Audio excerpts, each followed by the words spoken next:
well, good evening, good morning, afternoon, global population, Fisher BitChute. Right, well, what's the Biden administration been up to now, eh? Oh dear, oh dear.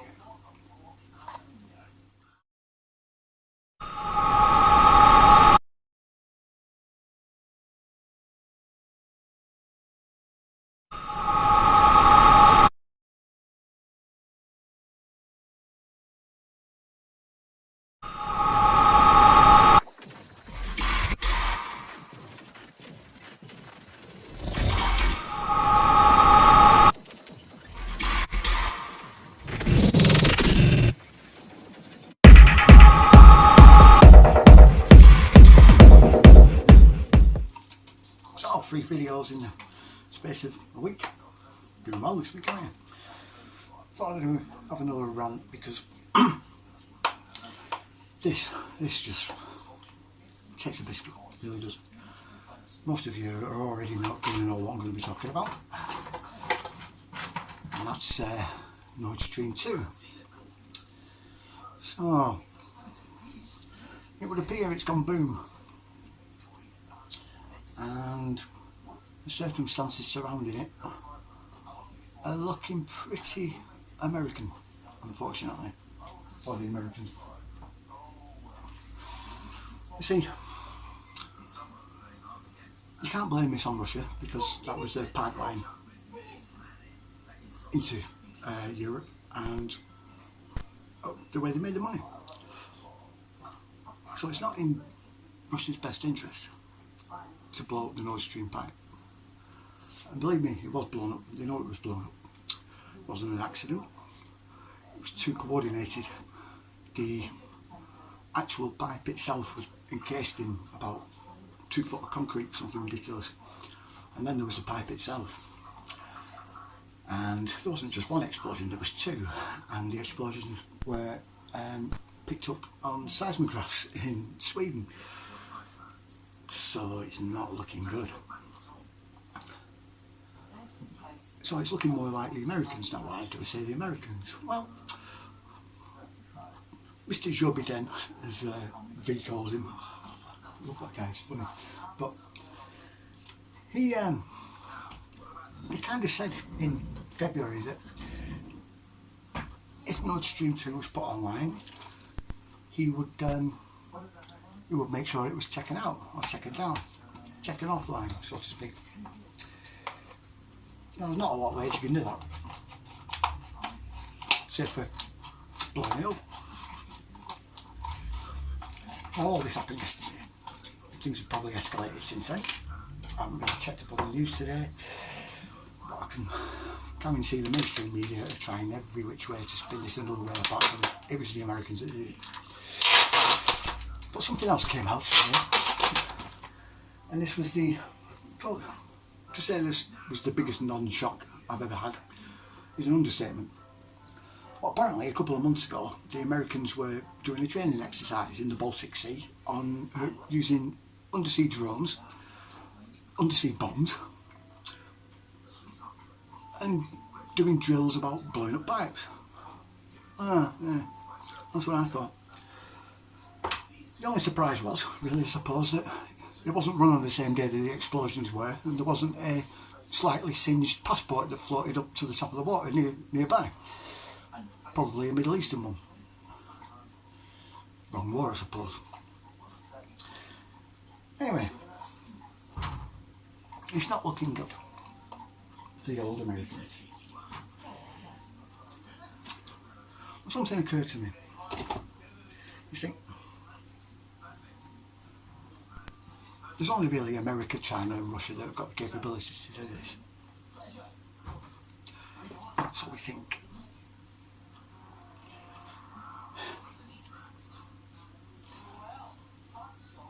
during World War II,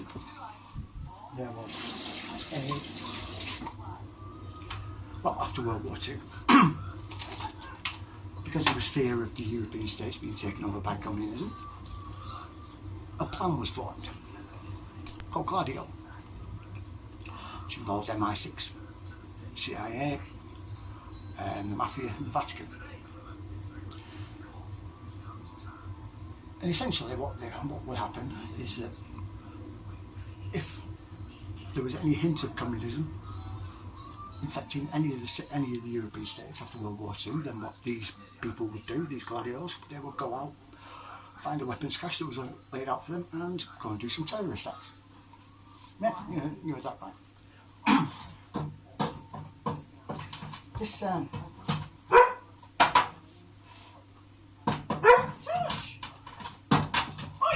this entire operation was set up in West Germany, in France, Italy, Spain, Finland, everywhere really in Europe. Every European nation had their own gladiator cell.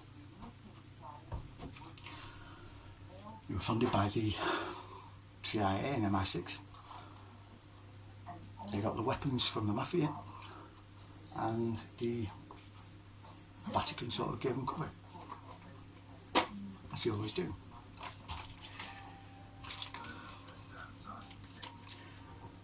Over time though, it became apparent that there wasn't really much of a threat.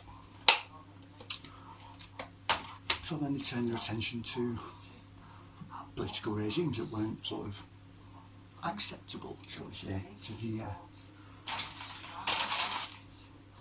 Allies thinking.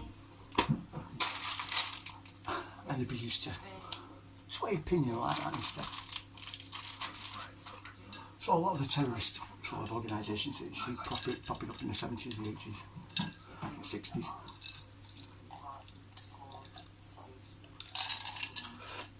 even once before this, eventually became gladiator sort of sleeper cells. Same idea has been used in the Middle Eastern countries with the same motivations,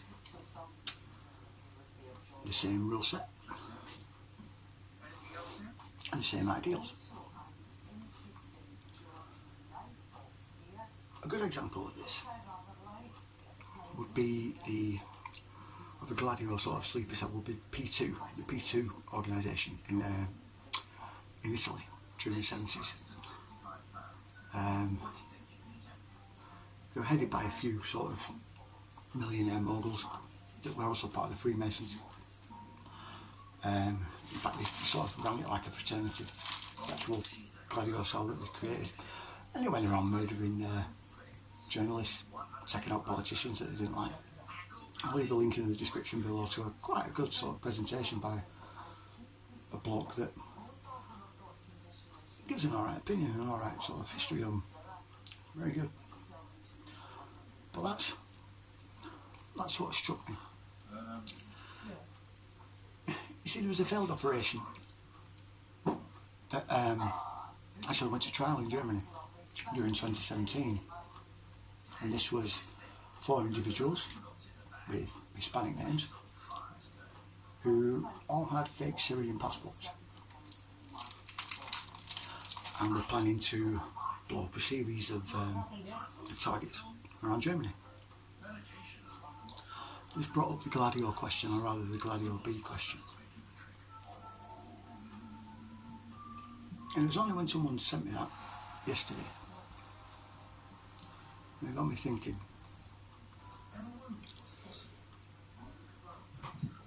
This war in Ukraine ain't going how it should. Our friends at the top need a distraction.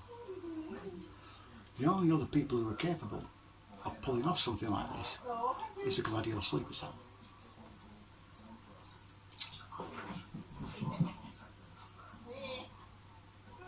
See where I'm going? Anyway, like, share, subscribe. You know the drill. See you later.